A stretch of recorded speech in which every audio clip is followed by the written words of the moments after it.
पत्थर के भूत इस कॉमिक्स का नाम है और बहुत सोचने के बाद मैंने ये कॉमिक्स को चुना। काफ़ी सोचा विचारा, फिर सोचा कि एक अच्छी स्टोरी आपको डेवलप देनी है। पत्थर के भूत, इस कॉमिक्स का नाम है पत्थर के भूत।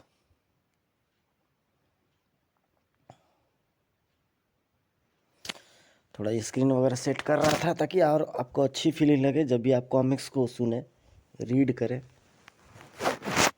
तो आपको एक अच्छी फीलिंग होनी चाहिए कि हाँ किसी ने बनाया है, ऐसे नहीं।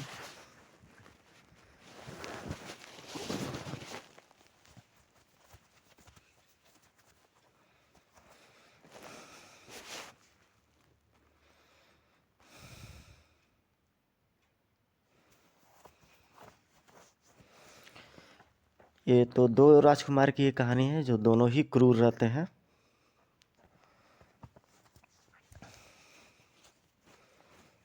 और किसी को भी देखने ही मारने, काटने, शिकार करने, दुख पहुंचाना इनका प्रिय शगल रहता है। अचानक एक लड़की को देख के दोनों एजिटेट हो जाते हैं। अपने पीछे घोड़ों की टापों की आवाज़ सुनकर वह बेचारी घबरा कर पलटी और बुरी तरह चिल्ला उठी।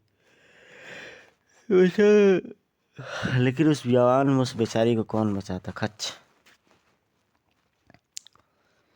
वह क्या निशाने लगाया, तुम जीत गए बड़े भाई। और दूसरे शिकार की तलाश करते हैं। कुछ दूर जाने के बाद दूसरा शिकार। एक बार फिर घोड़े दौड़े। या हे भगवान, स्वयं को बचाने की कोशिश में उसके हाथों से बच्चा निकल गया। दोबारा उसने बच्चे को गोद में लाने का मौका नहीं मिला और हवा में उछले अबोध बालक को जमीन पर गिरने नहीं दिया छोटे राजकुमार ने।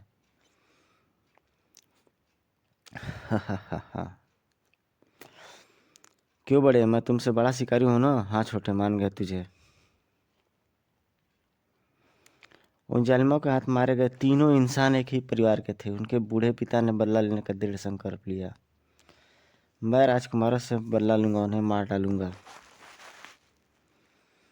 दोनों राजकुमार जंगल स्थित शिकारगाह में ठहरे हुए थे। छोटे, हम कल सुबह महल वापस लौटेंगे, ठीक है। तभी उनकी मौत खिड़की के भीतर प्रविष्ट हुई। तलवार लहराई और जालिमों के सिर कट कर गिरे। खच खच। राजकुमारों को मार डालने का संकल्प पूरा करने वाले जोरा सिंह ने भी आत्महत्या कर ली। खच। जय भोलेनाथ। पर्यटक दल को कहानी सुनाकर गाइड ने खंडहर के फाटक की ओर संकेत किया। ये उन्हीं राजकुमारों का बूथ है जिन्हें राजा ने शिकारगाह के फाटक पर स्थापित कराया था। स्थानीय लोग इन्हें शैतान कहते हैं क्योंकि ये दोनों हर अमावस्या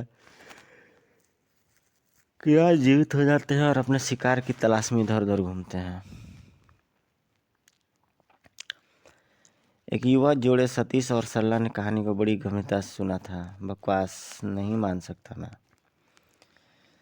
ये सच है साहब, कल अमावस की रात है। आप देखेंगे इस क्षेत्र का हर आदमी इनके डर से शाम से ही अपने घर के अंदर चला जाएगा। गाइड की बातों ने सतीश के मन में उत्सुकता जगा दी थी। टूरिस्ट कॉटेज वापस पहुंचने के बाद भी वह उनके बुतों का ख्याल दिल से नहीं उतार रहा था। हम कल वापस नहीं जाएंगे सरला। मैं देखना चाहता हूँ कि अमावस की रात में वे शैतान सचमुच जीवित होंगे। अगली रात। मैं खंडहर तक जा रहा हूँ सरला, तुम्हें अकेले डर तो नहीं लगेगा? नहीं, बिल्कुल नहीं। मुझे भूत प्रेतों पर विश्वास ही नहीं है। सतीश अकेला ही खंडहर की ओर चला जा रहा था। गाइड ने ठीक कहा था, सब लोग अपने घरों में घुस चुके हैं। खंडहर के फाटक पर पहुंचते ही उसके मस्तिष्क को जबरदस्त झटका लगा। जब वो दोनों पत्थर की मूर्तियां वहां नहीं थी। ओह, वे भूत कहाँ गए? उसने अपनी बाहों में चौकोटी काटी।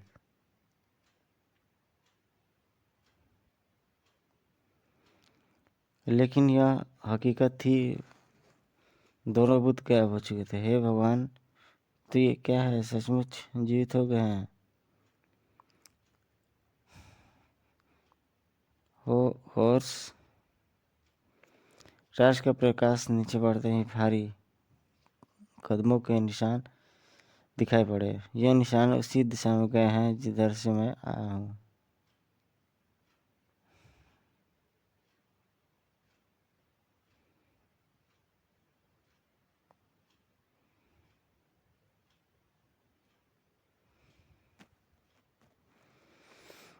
उसने अपनी बाहों में चिकोटी काटी कि शायद वह नींद में हो, लेकिन वह हकीकत थी कि दोनों बुत ही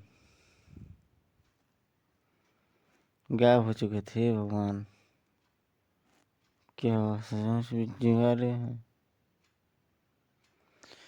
यह निशान, टॉर्च का प्रकाश नीचे पड़ा तो भारी कदमों के निशान दिखाई दिए। निशान उसी दिशा में गए हैं जिधर से मैं आया हूँ। कहाँ गए वो लोग? पीछे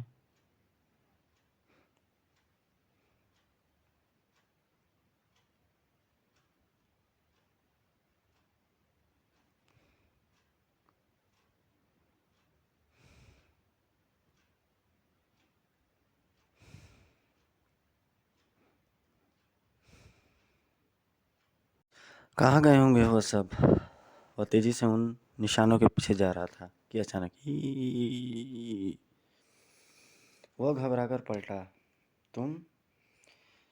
जी साहब, आपको इधर उधर अकेले आते देख मैं पीछे चला आया, लेकिन आप इतने घबराए हुए क्यों हैं? वे दोनों भूत इस समय खंडहर के बाहर नहीं है, वहीं से गायब हो चुके हैं। वे जीवित हो गए होंगे साहब। अब यहाँ खड़े रहना ठीक नहीं है, जल्दी चलिए यहाँ से। गाइड के साथ अपनी कॉटेज पर पहुंचा। भीतर विचित्र दृश्य था। सरला सिर्फ बेहोश थी। चेहरे पानी डालने से उसे होश आ गया। ओह सतीक, सुबह सुबह। ओह सतीश, सुबह सुबह। क्या हुआ सरला, कुछ बताओ तो। सरला ने बचाया कि वह सोफे पर बैठी बैठी ऊँग रही थी कि अचानक धाड़। कौन है? इसी पल द्वार पर दोनों राजकुमार प्रकट हुए थे। शिकार, हा हा हा। हे भगवान, यह मेरा शिकार है बड़े। ठीक है छोटे। हे राम, ये तो वही राजकुमार है। मैं जाकर घबराकर पीछे हटी तो टेबल से उलझकर नीचे गिरी। हा हा हा हा।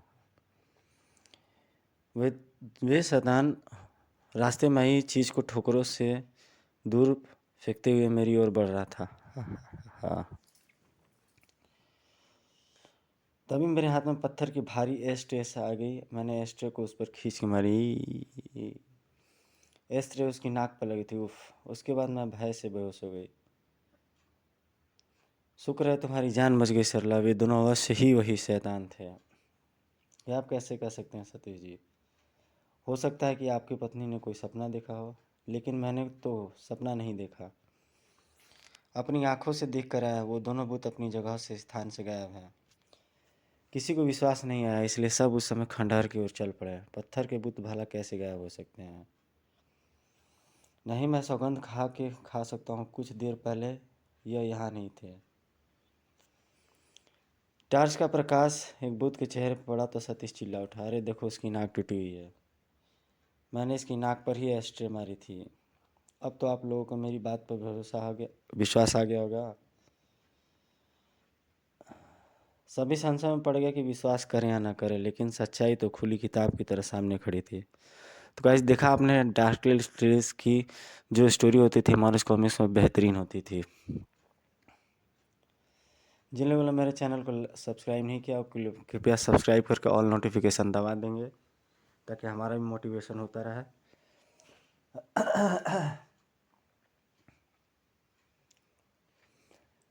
लालच वो भी धन का इंसान को अंधे कुएं में भी ले जा सकता है। और विशाल खजाना हाथ लगने की उम्मीद हो तो कुछ ऐसी ही आशा लेकर डॉक्टर कॉल और उनका असिस्टेंट पीटर पेरू देश में इंका जनजाति के लोगों को पवित्र सूर्य मंदिर के तहखाने में मौजूद है। खजाना खजाना क्या मिल गया सर? ओ यस, मिल गया। कल के पहरेदार, नरेश कुमार, संपादक सावन गुप्ता। ये भी एक बेहतरीन कहानी होगी, इस बात की मैं गारंटी लेता हूँ। मनोज कॉमिक्स थी ही ऐसी। नहीं, खजाना तो नहीं मिला, पर इन दीवारों पर गुड़े संदेशों में उस खजाने का अवश्य पता मिल गया, जो शायद यहाँ के लोगों ने अपनी याददाश्त के लिए यहाँ लिख छोड़ा है। खजाने का नाम सुनकर घंटियां सी बज उठी थी पीटर के दिमाग में। क्या लिखा है डॉक्टर? कॉल बताइए। नहीं पीटर, मैं तुम्हें वहाँ ले चलता हूँ। इसका मतलब तुम्हें मुझ पर विश्वास नहीं है? नहीं, ये बात नहीं है। तुम जानते हो यहाँ पर हम पेरू सरकार की इजाज़त से आए हैं। यहाँ की किसी भी वस्तु का हाथ लगाने की इजाज़त नहीं देती है पेरू सरकार। यहाँ मौजूद एक ईंट को भी छूना वर्जित है। उफ, तो तुम शायद पागल हो गए हो डॉक्टर कॉल। यहाँ हमें कौन देख रहा है?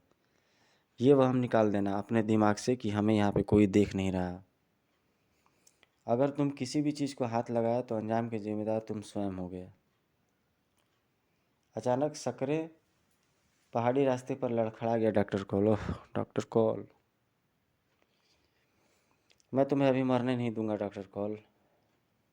ओ पीटर, आज तुमने मुझे बचा लिया, वरना मैं तो हजारों फीट गहरी खाई में गिर गया था।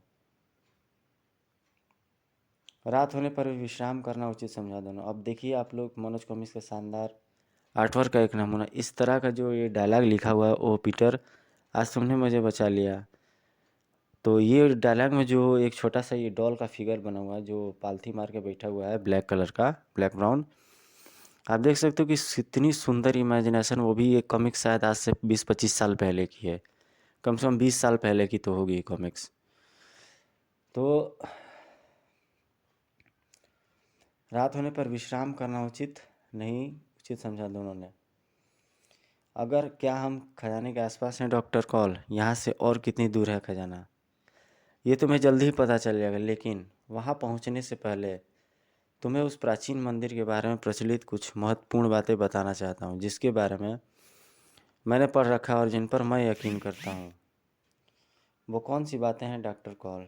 यहाँ की इंका जाति के लोगों का विश्वास है कि उनकी आत्मा मरने के बाद भी जिंदा रहती है और सदियों से मौजूद मंदिर और खजाने की रक्षा करती है। अगर तुमने वहाँ की किसी भी चीज़ को हाथ लगाया तो वो आत्मा तुम्हारा क्या अंजाम करेगी तुम सोच सकते हो। शायद ठीक ही कहा था डॉक्टर कॉल ने। मौत खड़ी थी उनके सिर पर। डॉक्टर कॉल ने उस दिन घटने वाली बातें डायरी में लिखी और पीटर को गुड नाइट कहकर अपने स्लीपिंग बैग में लेट गया। ये बुढ़ा हमेशा मुझे डराने की कोशिश कर रहा है। मैं इसके साथ यहाँ तक झक मारने नहीं आया। शायद ऐसे ही मौके की तलाश में था पीटर। मुझे पता था इस प्राचीन मंदिर के बारे में और मुझे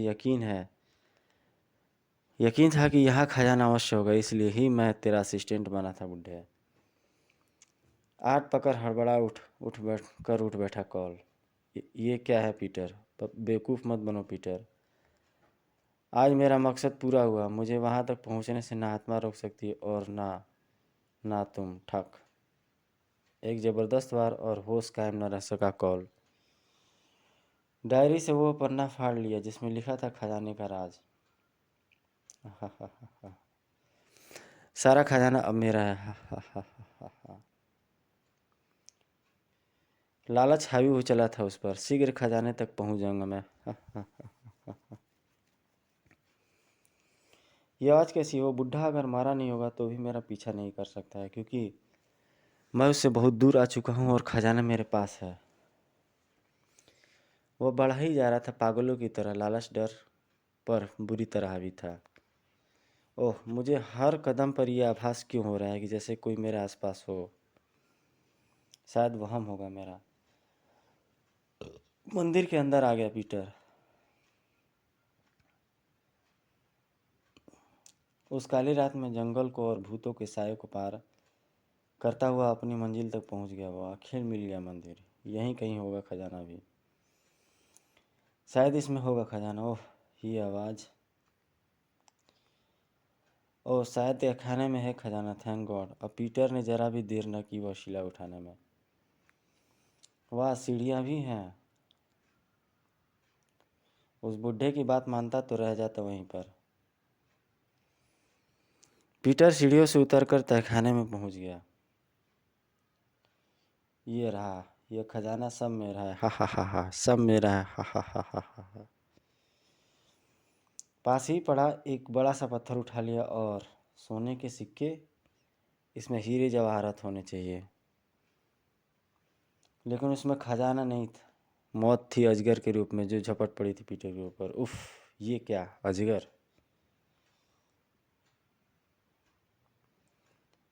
ही, अब तू भी शामिल हो जा हमारे साथ कल के पहरेदारों में। मैंने आवाज़ सुनी है, यहीं से आई थी। अगर आवाज़ यहीं से आई थी तो अंदर चलकर देख लेते हैं, लेकिन वो यहाँ पर आया क्यों? डॉक्टर कॉल ने सारी कहानी कह सुनाई। उधर अंदर साक्षात मौत खड़ी थी पीटर के सामने, जो अब चाहकर भी आज़ाद नहीं हो सकता था। शायद आपका कोई वहम होगा, अगर वो यहाँ आता तो ज़रूर मिलता। अगर वो यहाँ होता तो ज़रूर मिलता। खैर कोई बात नहीं, आओ चले। काश वहम, काश यह वहम ही होता। पीटर ने अगर मेरी बात मान ली होती।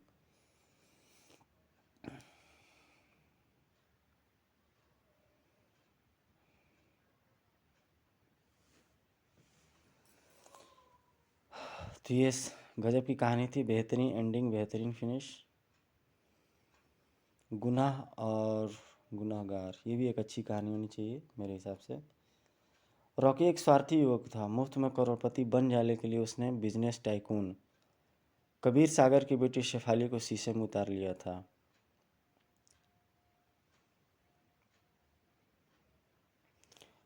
तुम्हारे डैडी हमारी शादी के लिए राजी हो जाएंगे ना? राजी हो जाएंगे ना शेफाली डियर? मैं उन्हें मनाने की कोशिश कर रहा हूँ कि तुम चिंता ना करो। तभी ओ, ये तो डैडी की कार है। कबीर सागर अपने आदमियों के साथ कार से बाहर निकला। पकड़ो उसे और ऐसा मजा जगाओ कि दोबारा मेरी बेटी की तरफ आंख उठाकर ना देख सके। शेफाली ने इसका विरोध किया, मगर कबीर सागर के सामने बेहोश हो गई। शेफाली, यू स्टे आउट, छोड़ दो मुझे। चारों ने मिलकर रॉकी की अच्छी मरम्मत कर डाली। शूम, धड़ाम, ठाक। बेहाल हुए रॉकी को कबीर सागर ने चेतावनी दी।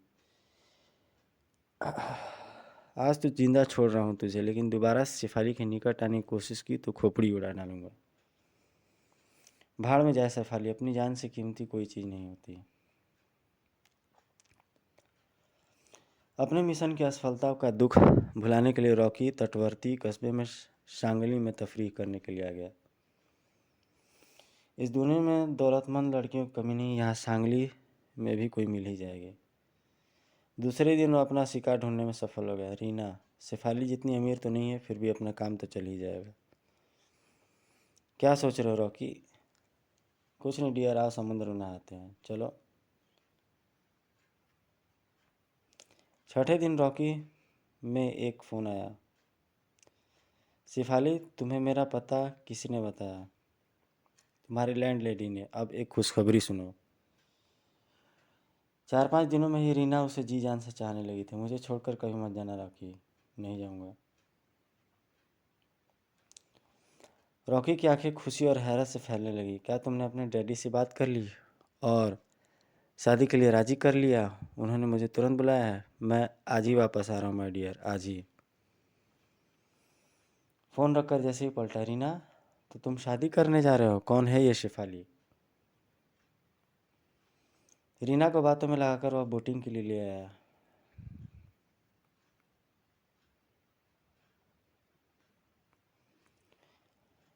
मैंने तुम्हें केवल दोस्त समझा था रीना, और शादी तो मुझे शेफाली से ही करनी होगी। नहीं करने दूंगी। मैं शेफाली का पता लगाकर उसे बता दूंगी कि तुम एक धोखेबाज आदमी हो। इस धमकी ने रॉकी को उत्तेजित कर दिया। शेफाली को पाने के लिए मैं तेरे जैसी सैकड़ों को रास्ते से हटा सकता हूँ। उसके शक्तिशाली हाथों में रीना का एक बेबस कबूतरी की तरफ फड़फड़ा कर दम तोड़ गई, मर गई।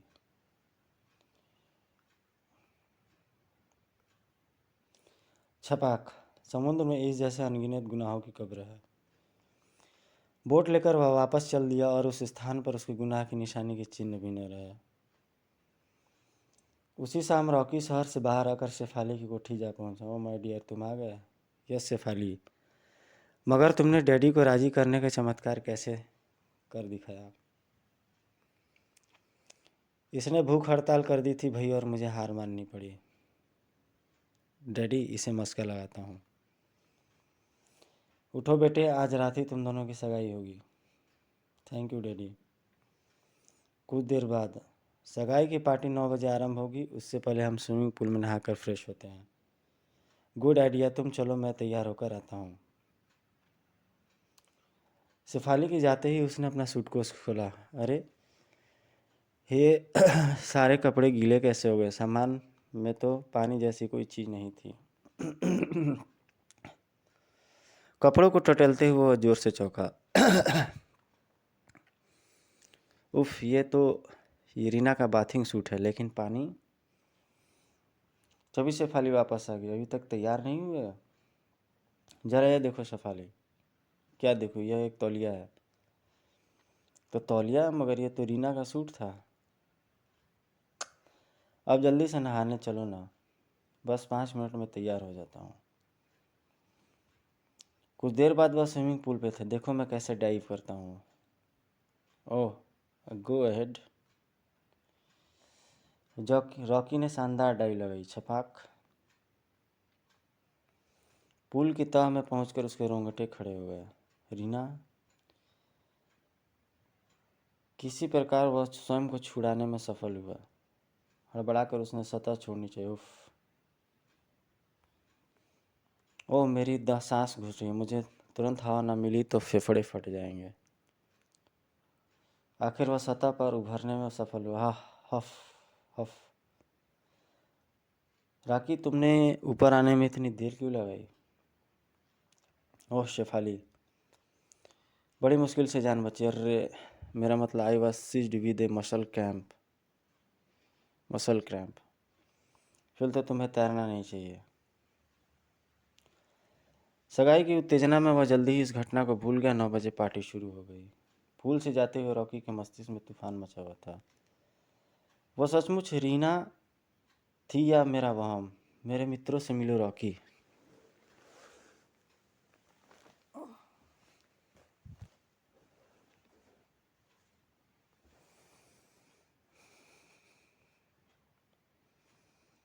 अचानक कबीर सागर से होगा। ओह, शेफाली कहाँ है?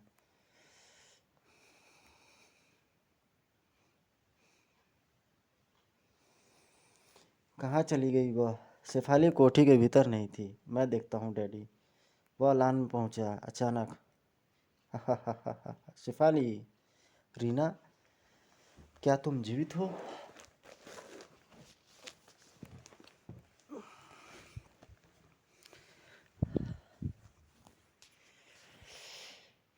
मेरा शरीर मर चुका है, मेरी आत्मा भटक रही है। जब तक मेरे शरीर का अंतिम संस्कार नहीं होगा, मैं इसी तरह भटकती रहूंगी और तुमसे प्रतिशोध लेकर रहूंगी।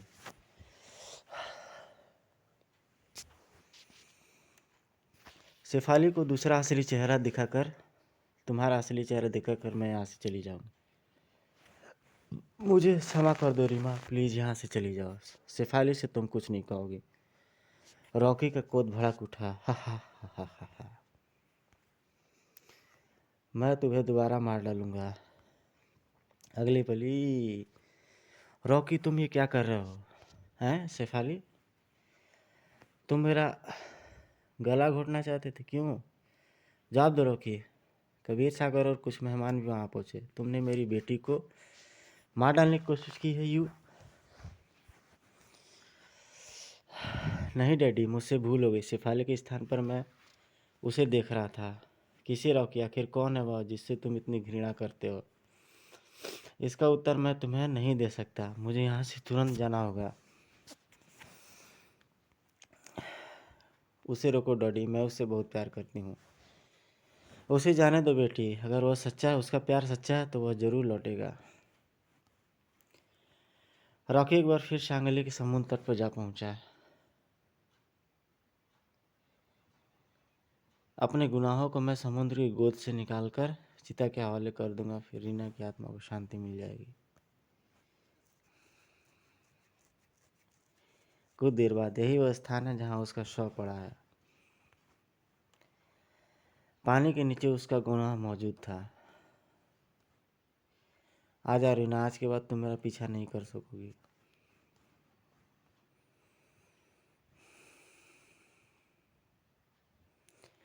बोट में पहुंचकर उसने ऑक्सीजन सिलेंडर उतार फेंका। आह, तभी पानी में एक विशाल लहर उठी। उशूश। रॉकी ने सतह पर आने के लिए हाथ पांव चलाया, मगर उफ। रीना का निर्जीव शरीर समुद्री बेल की तरह उससे लिपट चुका था। गुड़प गुड़प। गुनहगार अपने गुनाह के साथ समुद्र की गोंद में समा गया था। समाप्त। तो गाइस, आपको ये स्टोरी कैसी लगी? लाइक, कमेंट, शेयर, सब्सक्राइब जरूर कीजिएगा। मिलते हैं आपके साथ एक नेक्स्ट वीडियो में। Till then take care, good bye, जय हिंद।